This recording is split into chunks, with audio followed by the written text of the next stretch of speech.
Welcome students. आज के इस लेक्चर में हम कवर करेंगे subject verb agreement. Subject verb agreement English में वो इम्पोर्टेंट टॉपिक है जिसके बगैर ना तो कोई टेस्ट होता है ना कोई एग्ज़ाम। सपोज़ करें अगर आप किसी भी टेस्ट एग्ज़ाम या इंटरव्यू में जाना चाहते हो और वहाँ पे 10 क्वेश्चन इंग्लिश के पूछे जाते हैं या आते हैं, उन 10 में से तो 8 होंगे सब्जेक्ट वर्ब एग्रीमेंट के। और इसी तरह अगर आप इंग्लिश में मिस्टेक्स करते हैं, उन मिस्टेक्स में भी 90% जो मिस्टेक्स होते हैं वो सब्जेक्ट वर्ब एग्रीमेंट के होते हैं। सो आज के लेक्चर में हम पढ़ेंगे subject verb agreement. Subject verb agreement को अगर हम डिफ़ाइन करें तो इसका सिंपल ये मतलब है कि सब्जेक्ट को वर्ब के साथ एग्री होना चाहिए। इसका ये मतलब है कि अगर सब्जेक्ट सिंगुलर है तो वर्ब भी सिंगुलर होना चाहिए, अगर सब्जेक्ट प्लूरल है तो वर्ब भी प्लूरल होना चाहिए। लेकिन ये जितना इजी लगता है, जितना सिंपल लगता है उतना सिंपल नहीं है। लेकिन हम कोशिश करेंगे कि हम इसको सही तरीके से, सिंपल तरीके से आपको समझा दें और इसके बाद आपको इंशाल्लाह कभी भी सब्जेक्ट वर्ब एग्रीमेंट में इशू नहीं होगा। सो टाइम वेस्ट किए बगैर अपने लेक्चर को स्टार्ट करते हैं। फर्स्ट रूल क्या है? ईदर और, नाइदर नॉर। सबसे पहले इसका मीनिंग समझे। ईदर और का मीनिंग है दोनों में से एक, नाइदर नॉर का मीनिंग है दोनों में से कोई नहीं। अब नाइदर नॉर के ज़रिए हम दो सब्जेक्ट्स मिलाते हैं, इसी तरह ईदर और के ज़रिए भी हम दो सब्जेक्ट्स मिलाते हैं। अब ये दो सब्जेक्ट्स फॉर एग्जांपल इस तरह भी हो सकता है कि दोनों सब्जेक्ट सिंगुलर हो सकते हैं, इस तरह भी हो सकता है कि एक सब्जेक्ट सिंगुलर होगा दूसरा प्लूरल होगा, या इस तरह हो सकता है कि एक सब्जेक्ट प्लूरल होगा दूसरा सिंगुलर होगा। तो हमें फिर हेल्पिंग वर्ब का इशू है कि हमने कौन सा हेल्पिंग वर्ब यूज़ करना है। पहले हम इस एग्जाम्पल को देख लेते हैं, फिर आपको समझ आ जाएगा। इधर द टीचर और the students are coming. Second example देख ले, neither the students nor the teacher is present. अब नाइदर इधर और नाइदर नॉर पर दोनों पर एक रूल अप्लाई होता है। वो ये है कि हम इन नाइदर नॉर में और इधर और में हेल्पिंग वर्ब लास्ट सब्जेक्ट के मुताबिक लगाते हैं। मेरा ये मतलब है कि आर के बाद मीन्स के इधर और में जो हमारे पास और है उसके बाद जो सब्जेक्ट आएगा उसके मुताबिक हम हेल्पिंग वर्ब लगाएंगे, और नाइदर नॉर में हम नॉर के मुताबिक नॉर के बाद जो सब्जेक्ट आएगा उसके मुताबिक लगाएंगे। मीन्स के अगर और के बाद सब्जेक्ट्स प्लूरल है तो हम प्लूरल वर्ब लगा देंगे, अगर और के बाद सब्जेक्ट सिंगुलर है तो हम सिंगुलर वर्ब लगा देंगे। इसी तरह अगर नॉर के बाद सब्जेक्ट सिंगुलर है तो हम सिंगुलर वर्ब लगा देंगे, अगर नॉर के बाद सब्जेक्ट प्लूरल है तो हम प्लूरल वर्ब लगा देंगे। अब इन सेंटेंसेस को दोबारा पढ़ें। इधर द टीचर और द स्टूडेंट्स आर कमिंग। पहले इस सब्जेक्ट के साथ हमारा कोई काम नहीं है, मीन्स के इधर द टीचर इसके साथ हमारा कोई काम नहीं है। असल में जो और के बाद सब्जेक्ट है उसके साथ हमने काम रखना है। और के बाद सब्जेक्ट देख ले, अगर वो सिंगुलर था तो सिंगुलर वर्ब लगा दे, अगर वो प्लूरल था तो प्लूरल वर्ब लगा दे। इसी तरह neither nor, neither the students के साथ अपने कोई काम नहीं रखना, मीन्स के पहले सब्जेक्ट के साथ आपका कोई काम नहीं है। नॉर द टीचर, अभी इसके बाद ये जो सब्जेक्ट है, नॉर के बाद जो सब्जेक्ट है इसको आपने देखना है, अगर ये सिंगुलर है तो आप सिंगुलर लगा दें, अगर ये प्लूरल है तो आप प्लूरल वर्ब लगा दें। अब हम सेकंड रूल समझते हैं। सेकंड रूल हमारे पास क्या है? who, that, which। इसको हम कहते हैं रिलेटिव प्रोनाउंस। रिलेटिव प्रोनाउंस वो अल्फाज होते हैं जो किसी नाउन या प्रोनाउन के मीनिंग में इजाफा करते हैं, किसी नाउन के मीनिंग में इजाफा करते हैं, मीन्स के एडजेक्टिव की तरह काम करते हैं। अब जो who, that, which जिस लफ्ज़ के लिए यूज़ होते हैं वो लफ्ज़ उसका क्या कहते हैं? एंटीसीडेंट। जिस लफ्ज़ के लिए who, that, which यूज़ होता है उस लफ्ज़ को हम एंटीसीडेंट कहते हैं। अब रूल पढ़ ले। The verb agrees with the antecedent. Verb किस चीज़ के साथ एग्री करता है? एंटीसीडेंट के साथ। अब एंटीसीडेंट क्या है? Antecedent is the word before who, which and that। Means के एंटीसीडेंट वो लफ्ज़ है जो who, which and that से पहले यूज़ हुआ है। इन सेंटेंसेस में देख लें, who से पहले क्या यूज़ हुआ है? गर्ल्स। सेकेंड सेंटेंस में देख लें, who से पहले क्या यूज़ हुआ है? वन। सो ये दोनों गर्ल्स एंड वन एंटीसीडेंट है किस चीज़ के? ऊ के। अब हमने क्या कहा? हमने कहा कि वर्ब एग्री होगा इन वर्ड्स के मुताबिक, मीन्स कि ऊ के साथ वर्ब नहीं आएगा, ऊ के मुताबिक वर्ब नहीं लगेगा, गर्ल्स के मुताबिक लगेगा या वन के मुताबिक लगेगा। मीन्स के विच, दैट, ऊ से पहले जो भी लफ्ज़ है, अगर सिंगुलर लफ्ज़ लगा है तो सिंगुलर वर्ब आएगा, अगर प्लूरल लगा है तो प्लूरल आएगा। अब एग्जांपल देख लें, she is one of the girls, यहाँ पे गर्ल्स ऊ से पहले गर्ल्स यूज हुआ है ना, अभी गर्ल्स प्लूरल है तो हम इसके साथ आर लगा देंगे, ऊ आर गोइंग। सेकेंड सेंटेंस देख लें, he is the only one, अभी वो से पहले वन यूज हुआ है तो हम इसके साथ हेल्पिंग वर्ब कौन सा आएगा, सिंगुलर आएगा, is the only one who is responsible. So ये सेकंड रूल था। थर्ड रूल की तरफ चलते हैं। थर्ड रूल क्या है, इन्वर्टेड सेंटेंसेस। इन्वर्टेड सेंटेंसेस कौन से होते हैं, जिसमें हम डमी प्रोनाउंस यूज करते हैं। डमी प्रोनाउन क्या है, दियर। दियर हमारे पास डमी प्रोनाउन है। इसको डमी प्रोनाउन क्यों कहा जाता है, क्योंकि ये मीनिंग नहीं देता। अगर दियर वहाँ का मीनिंग ना दे तो इसको हम डमी प्रोनाउन कहते हैं। सो इसका रूल क्या है, verb agrees with the subject, with the actual subject, not with दियर।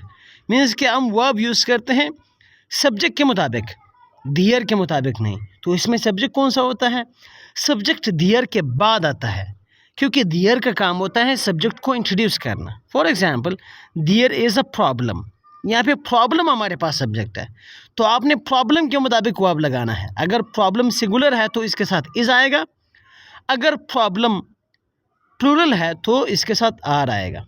सो मेरा ये मतलब है कि अगर सब्जेक्ट सिंगुलर है तो दियर के साथ सब्जेक्ट सिंगुलर है तो दियर के साथ इज़ आएगा, अगर सब्जेक्ट प्लूरल है तो दियर के साथ आर आएगा। So there is a problem, there are many problems. Next rule क्या है, fourth rule, a number of, the number of. ये दो स्ट्रक्चर्स हैं इंग्लिश में। आ नंबर ऑफ अलग है, द नंबर ऑफ अलग है। आ नंबर ऑफ का मीनिंग है मीन्स के मेनी, आ नंबर ऑफ का मीनिंग है मेनी, बहुत से, बड़ी तादाद में। For example, a number of students are late. So a number of के सब बाद हमेशा कौन सा वर्ब आएगा, प्लूरल वर्ब आएगा। So a number of students are, a number of के बाद हमेशा कौन सा वर्ब आएगा, प्लूरल आएगा, a number of students are.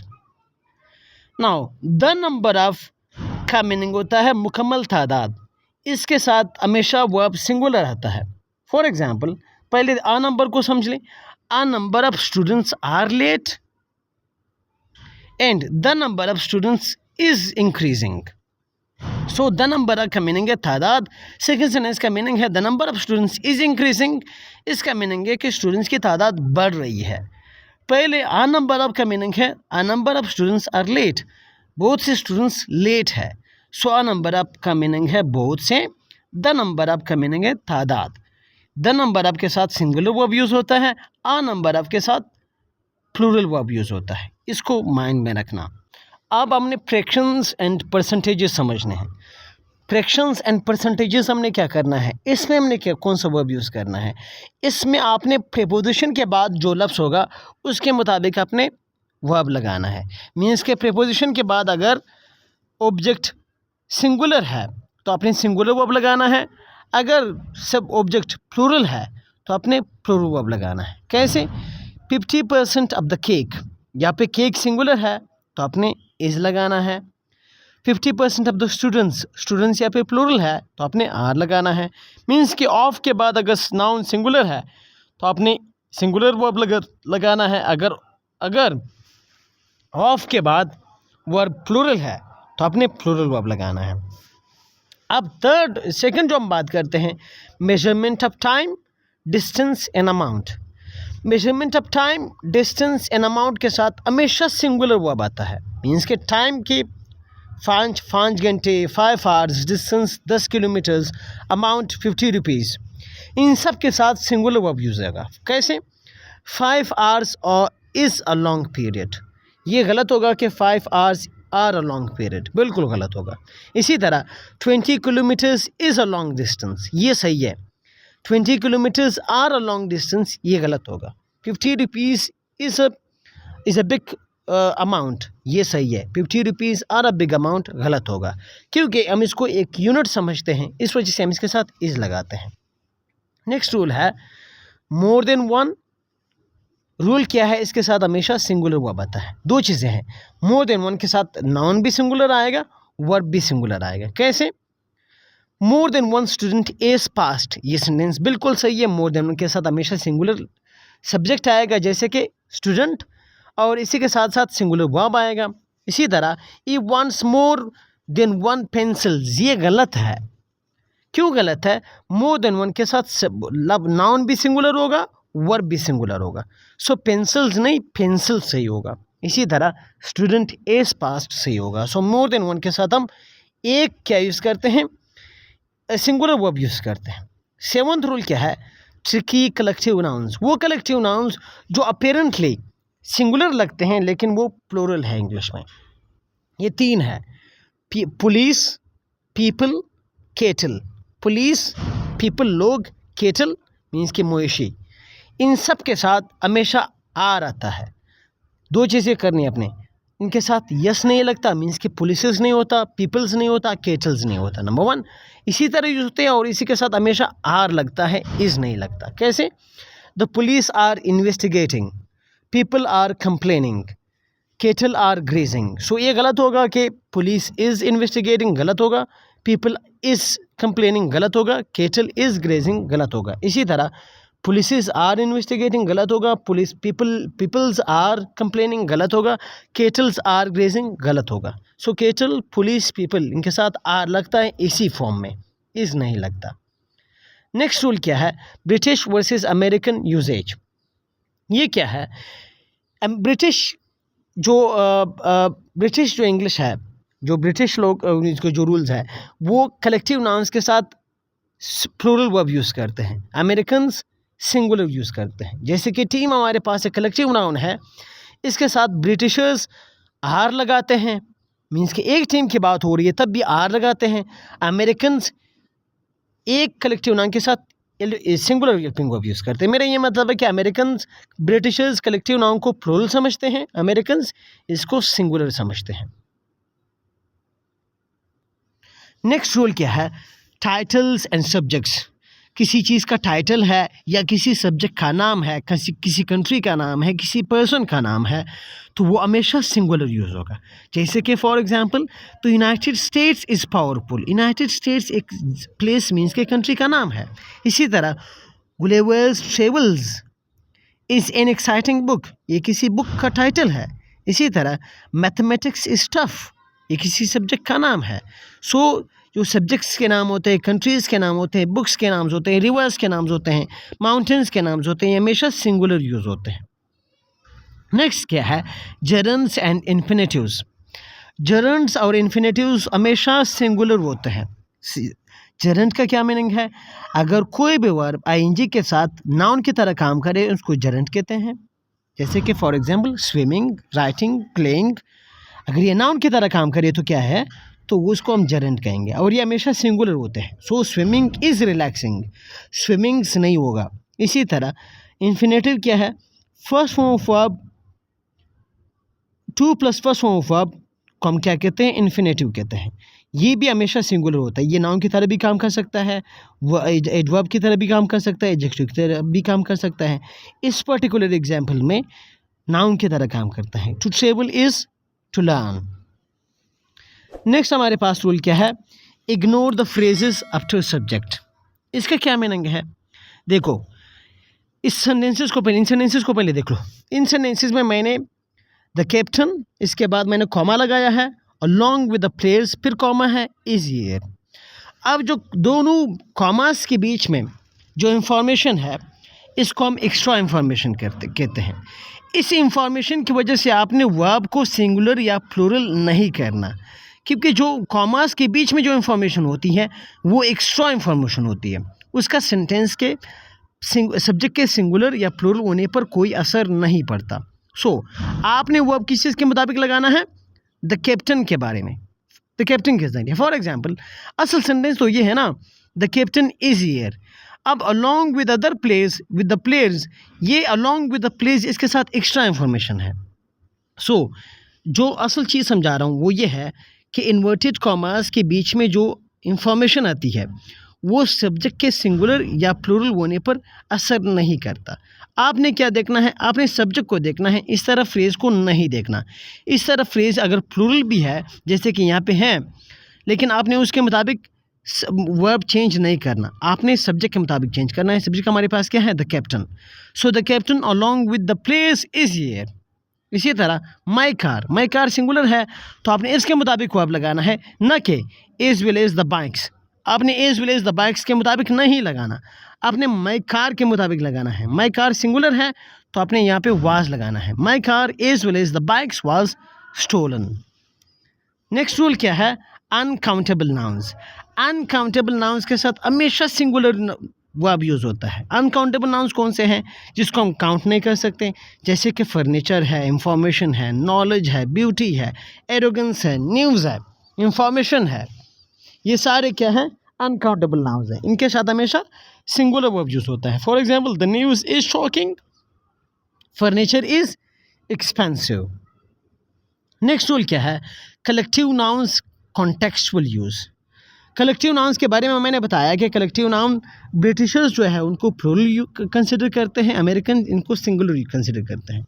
लेकिन कॉन्टेक्चुअल मीन्स के हालात के मुताबिक ये कभी सिंगुलर भी हो सकता है, प्लूरल भी हो सकता है। कैसे, ना the class is taking the exam, हम सारी क्लास के मुताबिक की बात करें, सारी क्लास इज़ ए यूनिट, सो आप हमने इसके साथ इज़ लगाया है। सेकेंड सेंटेंस देख ले, the class are discussing among themselves, class में स्टूडेंट्स एक दूसरे के साथ, मीन्स के क्लास एक दूसरे के साथ डिबेट कर रहा है। सो यहाँ पे फिर आर एक अलग अपनी जगह पे डिबेट कर रहा है ना, सो यहाँ पे हमने इसके साथ आर लगाया है।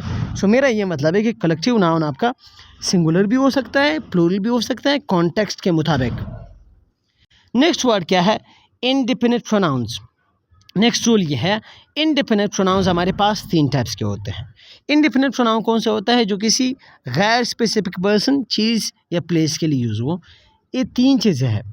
इनमें हमारे पास ऐसे इंडिपेंडेंट प्रोनाउंस है जो हमेशा सिंगुलर रहते हैं, ऐसे इंडिपेंडेंट प्रोनाउंस है जो हमेशा प्लूरल रहते हैं, ऐसे इंडिपेंडेंट प्रोनाउंस हैं जो कभी प्लूरल हो सकते हैं, कभी सिंगुलर हो सकते हैं।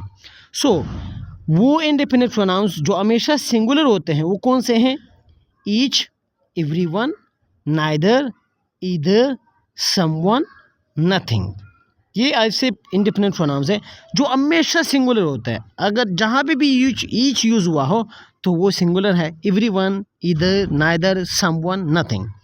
For example, each student is ready, everyone is coming to the class, either is mine, neither is of my liking, someone is coming, nothing is interesting।